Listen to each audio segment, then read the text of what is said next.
Hello friends, हम करने वाले हैं ईवीएस की एनसीईआरटी की बुक्स जो जिसमें से हमने थर्ड चैप्टर लिया है। हमने सेकंड चैप्टर कर लिए थे। तो देखते हैं दोस्तों आज क्या हमारा थर्ड चैप्टर किससे रिलेटेड है। चखने से पचने तक से रिलेटेड है दोस्तों। किससे रिलेटेड है? चखने से पचने तक। क्यों होता है दोस्तों, जब हम अपना मनपसंद भोजन देखते हैं ना तो हमारे मुंह में क्या जाता है? पानी आ जाता है। क्या जाता है? पानी आ जाता है। क्यों आता है? हमारे मनपसंद अगर भोजन हमारे आगे रख देना तो मुंह में अपने आप ही क्या बन जाता है? पानी। ठीक है, तो पानी आना शुरू हो जाता है।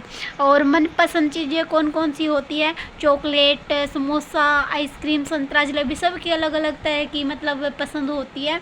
तो अपने हिसाब से देख लेना कौन कौन सी आपकी चीज़ें पसंद है। और जो चॉकलेट है वो कैसी होती है? मीठी होती है। समोसा नमकीन मसालेदार, आइसक्रीम मीठा, संतरा खट्टा, जलेबी मीठी। ठीक है, तो इनको देख के क्या जाता है? मुंह में पानी आ जाता है। और ये है जो जैसे कि अगर हमें कोई बार बार एक ही तरह का खाना खिलाते रहे खाना खिलाते रहे तो क्या हो जाएगा? हमको बोरियत महसूस होने लगती है कि क्या दोबारा से फिर यही खाना पड़ रहा। मान लो हम दाल खा रहे हैं, रात को दाल खाई, दिन में भी दाल खाई, रात को भी दाल खाई। ठीक है, तो उससे क्या होता है कि मतलब बोरियत महसूस होने लगती है और स्वाद अच्छा नहीं लगता उसका। लेकिन ये होता है कि हफ्ते में दूसरा खाना मिल गया। ठीक है, सुबह कुछ खाया था तो शाम को कुछ मिल गया तो उससे क्या होता है? हमारा टेस्ट चेंज हो जाता है। ठीक है, और पसंद लगती है कोई भी चीज़ खाने में। अगर एक ही चीज़ खाते रहेंगे तो बोरियत महसूस होने लगती है। और खट्टे इसमें क्या है? कुछ बूंदों के स्वाद का पता चल सकता है। कैसे पता चलता है कुछ बूंदों का स्वाद? अगर आपके मुंह में मान लो नींबू की कुछ बूंदें निचोड़ दी जाए और आपकी आंखें बंद कर दी जाए, ठीक है, तो आप झट से बता दोगे कि हाँ नींबू है। ठीक है, तो क्या है? नींबू। नींबू का स्वाद मतलब पता चल जाएगा आपको। ठीक है, अगर मान लो आपके मुंह में चीनी डाल दी, ठीक है, तो उसका भी पता चल जाएगा कि मीठी चीज़ है चीनी। ठीक है, तो चीनी का टेस्ट आपको पता चल जाएगा। जो खाने की चीज़ को हम बिना छुए बिना चबाए मतलब उसके स्वाद और खुशबू से पहचान लेते हैं तो कौन सी है? ये सौंफ के दाने होते हैं ना, दूर से ही खुशबू आती है उसकी। अगर थोड़ी सी हाथ में रख लो या मान लो कटोरी में रखी है, उसको ऐसे सूंघते हैं बिना चखे। ठीक है, तो क्या होता है? उसकी खुशबू का पता चल जाता है। ठीक है, अब ये है कि नाक बंद करके दवा पीने से दवा का गंध नहीं लगती। मतलब अगर हम नाक बंद कर लेते हैं ना तो दवा पीने से क्या होता है? उसकी जो गंध होती है ना वो नहीं आती है। तो खाने के सुगंध पर भी खाने का स्वाद निर्भर करता है। कहीं कहते हैं ना कि मेरी नाक बंद है तो मुझे कोई टेस्ट नहीं पता चल रहा। ठीक है, तो उसका असर किस पे पड़ता है? टेस्ट पर पड़ता है। मतलब अगर हमारी नाक बंद है ना तो हमें स्वाद का पता नहीं चलता कि कैसा है। ठीक है, तो ये किसके ऊपर है? ये हमारी खुशबू के ऊपर है कि हमें खुशबू आ रही है तो हमें अच्छा लग रहा है स्वाद। ठीक है, आगे देख लेते हैं कौन सा। जीप पर क्या होता है दोस्तों? जीप पर है ना, देखो होगा आपने शीशे में देखना कि जीप पर दाने दाने बने होते हैं। क्या बने होते हैं? जीप पर दाने दाने बने होते हैं। ठीक है, जीभ के कौन से हिस्से में स्वाद ज़्यादा पता चलता है? ये क्वेश्चन दोस्तों एनसीईआरटी बुक से मतलब कॉम्पिटिटिव एग्ज़ाम के लिए बन सकता है। जीभ के कौन से हिस्से में स्वाद ज़्यादा पता चलता है? तो जो आगे का हिस्सा होता है ना, जीभ का जो आगे का हिस्सा होता है उससे क्या पता चलता है? हमें स्वाद का ज़्यादा पता चलता है। बल्कि पीछे आगे बाई तरफ मतलब किसी से नहीं पता चलता। आगे की तरफ जो होता है ना हिस्सा उससे पता चलता है हमें जीभ के। ठीक है, और कुछ खाने की चीज़ों को मुंह में किसी हिस्से पर रखो, होठ तालू जीभ के नीचे, मतलब उससे क्या होगा कि आपको स्वाद का पता चलेगा। अगर हम ओठ के नीचे रख ले, तालू जीभ के नीचे रख ले, ठीक है, तो मतलब जीभ के ऊपर रखा जाएगा तब ही स्वाद का पता चलेगा हमें। अगर हम जीभ के नीचे रख रहे तो स्वाद का नहीं पता चलता। ठीक है, तो स्वाद का क्यों पता चलता है दोस्तों? ये क्यों पता चलता है? क्योंकि जीभ पे जो दाने दाने होते हैं ना उससे क्या बनती रहती है, लार बनती रहती है जीभ में, और लार से क्या हो जाता है, भोजन मीठा हो जाता है। ठीक है, जीभ के अगले हिस्से को किसी साफ कपड़े से पोंछो ताकि वह सूखा हो जाए। अब वहाँ चीनी के कुछ दाने या शक्कर रखो, कुछ स्वाद आया बताओ। तो इससे क्या होगा, कोई स्वाद नहीं आएगा, क्योंकि जीभ पर जो लार थी ना, अगर वो सारी हम साफ कर देते हैं तो भोजन का स्वाद होता है जो उसको आप हमें पता नहीं चलता। ठीक है, जो जीभ होती है उस पर दाने दाने दिखते हैं हमें। ठीक है, आगे देख लेते हैं हमारी चीज़ें कौन कौन सी। जिन इसके जो टमाटर है, टमाटर का स्वाद कैसा होता है, खट्टा होता है। प्याज का कैसा होता है, कड़वा। सौंफ मीठा और सनसनी देने वाला। लौंग कड़वा और सनसनी देने वाला। ठीक है, कुछ जैसे कि कुछ चीज़ें चखने के बाद झुम्पा बोली सी सी सी, सोचो उसने क्या खाया होगा। तो उसने क्या खाया होगा से अगर हम सी सी की आवाज़ निकाल रहे हैं तो ऑफकोर्स क्या आएगा, नॉर्मल सी बात है कि उसको मिर्ची लगी है। ठीक है, क्या लगी है, मिर्ची लगी है। अगर हम कोई मीठा खाते हैं, मज़ा आ गया है ना, ऐसे करते हैं। और अगर कोई हमें, मान लो मैं मिर्ची खा लूँ तो ऐसे ऐसे कर करके पागल हो जाऊंगी। ठीक है, तो आगे देख लेते हैं। पहले रोटी का टुकड़ा या फिर चावल मुंह में डालो और 3-4 बार चबा कर निकल जाओ। ठीक है, तो क्या चबाने से स्वाद पता चला, तो इसमें क्या होगा, 3-4 बार चबाने से कोई स्वाद नहीं पता चलता। अब रोटी का टुकड़ा या कुछ चावल मुंह में डालो, ठीक है, और उसे 20-25 बार चबाओ। कितनी बार चबाओ, 20 से 25 बार चबाओ। तो उससे क्या होगा, जो हमारा भोजन है वो हमें मीठा लगने लगता है। क्या लगने लगता है, मीठा लगने लगता है। तो मीठा क्यों लगने लगता है, क्योंकि वो मीठा इस वजह से लगता है क्योंकि हमारी जो लार होती है ना, उसमें इतनी ताकत होती है कि वो हमारे भोजन को क्या बना देती है, मीठा बना देती है। ठीक है,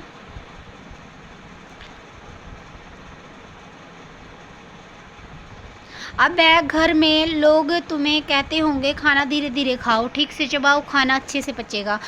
तो वो क्यों बोलते हैं ऐसे, जैसे कि मेरी माँ हमेशा कहते हैं खाना धीरे धीरे खाओ, चबा कर खाओ, क्योंकि खाना पचाने के लिए उसे अच्छी तरह चबाना आवश्यक हो जाता है। जितना हम चबा कर खाएंगे खाना, उतना ही हमारा अच्छे से पच जाएगा। ठीक है, जब तुम कोई सख्त चीज़ जैसे अमरूद खाते हो, उसे मुंह में डालने से लेकर निगलने तक कौन से बदलाव महसूस होए। अमरूद खाए होंगे आपने, ठीक है, उस पर प्रयोग करके देखना कि पहले अमरूद का टुकड़ा मुंह में डाल के देखना और फिर सोचना कि भी क्या क्या चेंज आए है।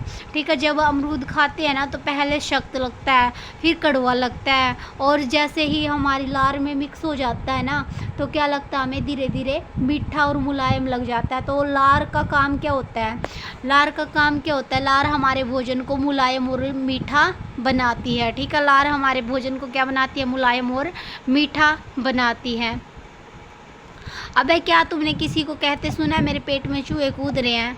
तुम्हें क्या लगता है, भूख लगने पर सचमुच पेट में चूहे लगते हैं, कूदते हैं? तो हाँ, मैंने अक्सर क्या लोगों को कहते सुना है कि भूख के मारे पेट में चूहे कूद रहे हैं। पेट में चूहे कभी नहीं कूदते। भूख लगने पर पेट में क्या होती है, हलचल महसूस होती है। तो ये पेट में चूहे कूदना तो क्या हो गया, एक मुहावरा हो गया कि जोरों की भूख लगना। ठीक है, तो पेट में चूहे नहीं कूदते, क्या होती है, पेट में हलचल होती है। ठीक है, जब हमें भूख लगती है तो कैसे पता चलता है, तो पेट में अजीब अजीब हरकत होने लगती है। जब हमें भूख लगती है तो पता चल जाता है। अगर हम 2-3 दिन तक कुछ नहीं खाए तो क्या होगा, अगर हम 2-3 दिन तक कुछ ना खाए तो क्या हो जाएगा, हम बीमार होने लग जाएंगे, है ना। हमें क्या हो जाएगा, हम बीमार हो जाएंगे। ठीक है, और पानी पीने, जैसे हम पानी पीते रहते हैं तो पानी के बिना रह सकते हैं हम, नहीं रह सकते। अगर पानी हम पीते हैं तो वो कहाँ जाता है, देखो हम पानी बार बार पीते रहते हैं तो वो कहाँ जाता है पानी, हम एक दिन भी पानी पिए बिना नहीं रह सकते। ठीक है, पानी हमारे शरीर के बहुत कार्य में मदद करता है, जैसे पाचन में, उत्सर्जन में। ठीक है, पानी का कार्य क्या होता है, पाचन में, ठीक है, उत्सर्जन में। शरीर का ज़्यादातर जो पानी होता है ना, वो मूत्र और पसीने के द्वारा क्या होता है, शरीर से बाहर निकलता रहता है। ठीक है, कैसे निकलता रहता है, मूत्र और पसीने के द्वारा। ठीक है, आगे देखते हैं। अब है किसी को जब उल्टियाँ दस्त हो जाते हैं, ठीक है, क्या हो जाती है, उल्टियाँ दस्त हो जाते हैं, तो उसको क्या देते हैं, नमक चीनी का घोल बना कर देते हैं। क्या देते हैं, नमक और चीनी का घोल बना कर देते हैं। क्यों देते हैं, उल्टी होने पर शरीर में पानी की कमी हो जाती है, ठीक है, और नमक और चीनी क्या होती है, निकल जाती है उसके ज़रिए, उल्टी के ज़रिए और दस्त के ज़रिए। तो इसलिए हम उसे क्या करते हैं, चीनी का घोल बना के देते हैं, ठीक है, चीनी और नमक का घोल बना के देते हैं ताकि उसकी पूर्ति होती रहे। और ग्लूकोज सुना होगा आपने, ग्लूकोज एक तो पानी में मिला के पीने वाला आता है, ठीक है, वो भी अच्छा होता है। और एक होता है कि उल्टी दस्त लग गए, उसके पीने की मतलब वो नहीं है, ताकत नहीं रही, तो उसको क्या चढ़ा देते हैं, ग्लूकोज चढ़ा देते हैं, ठीक है। तो ग्लूकोज चढ़ाने से क्या हो जाती है, पानी की जो कमी होती है ना हमारे शरीर के अंदर, तो वो पूरी हो जाती है, ठीक है। वो किससे चढ़ाई जाती है, वो सुई के द्वारा चढ़ाई जाती है। किसके द्वारा चढ़ाई जाती है, सुई के द्वारा चढ़ाई जाती है। अब है इसमें एक बोमोंट नाम का व्यक्ति है, ठीक है। बोमोंट कौन है, एक डॉक्टर है। कौन है बोमोंट, बोमोंट की एक मतलब पूरी एक घटना है। क्या है, बोमोंट की, डॉक्टर बोमोंट की एक पूरी घटना है, मैं आपको अच्छे से बताती हूँ, ठीक है। क्या है बोमोंट की एक घटना, डॉक्टर बोमोंट है ना जो, उसने क्या किया था, पेट में हो रही क्रियाओं पर खोज की थी। जब एक फौजी था जिसका नाम क्या था, फौजी का नाम मार्टिन था दोस्तों। एक तो डॉक्टर बोमोंट का नाम, और एक जिस पे उसने एक्सपेरिमेंट किया, ठीक है, उसका नाम डॉक्टर बोमोंट। और जिस पे एक्सपेरिमेंट किया था वो कौन था, फौजी था, और उसका नाम क्या हो जाएगा, मार्टिन हो जाएगा। ये बहुत बार मतलब एसटेट का जो पेपर होता है ना, सी टेट का, यूपी टेट का, उनमें यहाँ से क्वेश्चन देखने को मिलते हैं एज इट इज़, ठीक है। तो नाम क्या था उसका, मार्टिन था, ठीक है। उसकी एज कितनी थी, 18 साल की थी, ठीक। कितनी एज थी उसकी, 18 साल की थी। उसको गोली लगी तो उसको डॉक्टर बोमोंट के पास ले जाया गया। किसको ले जाया गया, किसको ले जाया गया, डॉक्टर के पास, मार्टिन को ले जाया गया, फौजी को, ठीक है। डॉक्टर ने मार्टिन की अच्छी तरह मरहम पट्टी की, धीरे धीरे उसका जख्म ठीक होने लगा, ठीक है। पर पेट का जो छेद था ना, वो क्या था, भरा नहीं था। वो एक ऐसे मतलब उसके ऊपर है ना, खाल तो आ गई थी, क्या आ गई थी, चमड़ी तो आ गई थी, लेकिन छेद को मतलब थोड़ा तो ढक लिया था। लेकिन अगर मैं नीचे वाली लेयर को ऐसे मतलब उंगली से नीचे की तरफ करती ना, तो ऐसी कैसी मतलब खिड़की की तरह दिखता था। उस तरह जैसे एक फुटबॉल का वासर होता है ना, क्या होता है, फुटबॉल का वासर होता है, उस तरह दिखता था वो। जो डॉक्टर बोमोंट है ना, उसने 9 साल, कितने साल दोस्तों, 9 साल, कितने साल, एक मिनट दोस्तों, ये पेन भी मेरा काम नहीं करता, ठीक है। कितने साल, 9 साल, ठीक है। 9 साल मतलब इसके मार्टिन के पेट पे क्या किया उसने, प्रयोग किया। 9 साल थोड़े नहीं होते, ठीक है। उस समय वैज्ञानिक को यह नहीं मालूम था कि पेट में पाचन की क्रिया होती कैसे है, ठीक है। पेट में पाचन की क्रिया होती कैसे, सबसे पहले किसने किया था ये, इस पे पेट की क्रियाओं पर प्रयोग, तो डॉक्टर बोमोंट इसने ही किया था सबसे पहले। नहीं, किसी को नहीं पता था पेट में पाचन की क्रिया कैसी होती है, ठीक है। पेट में जो पाचक रस होते हैं ना, उनका क्या काम होता है, क्या वे पाचन में मदद करते हैं या केवल भोजन को तरल बनाने के लिए होते हैं, ठीक है। पहले तो उन्होंने यह देखना चाहा कि यदि पेट के पाचक रस को बाहर एक गिलास में निकाल लिया जाए, किस में निकाल लिया जाए, बाहर एक गिलास में निकाल लिया जाए, किसको, पेट के जो पाचक रस होता है ना, उसको क्या किया, एक गिलास में निकाल लिया। किस में निकाल लिया, मेरी ड्राइंग ऐसी है, ठीक है। मान लो किस में निकाल लिया, उसने एक गिलास के अंदर निकाल लिया, ठीक है। किसके अंदर निकाल लिया, गिलास के अंदर, गिलास के अंदर निकाल लिया पाचक रस को।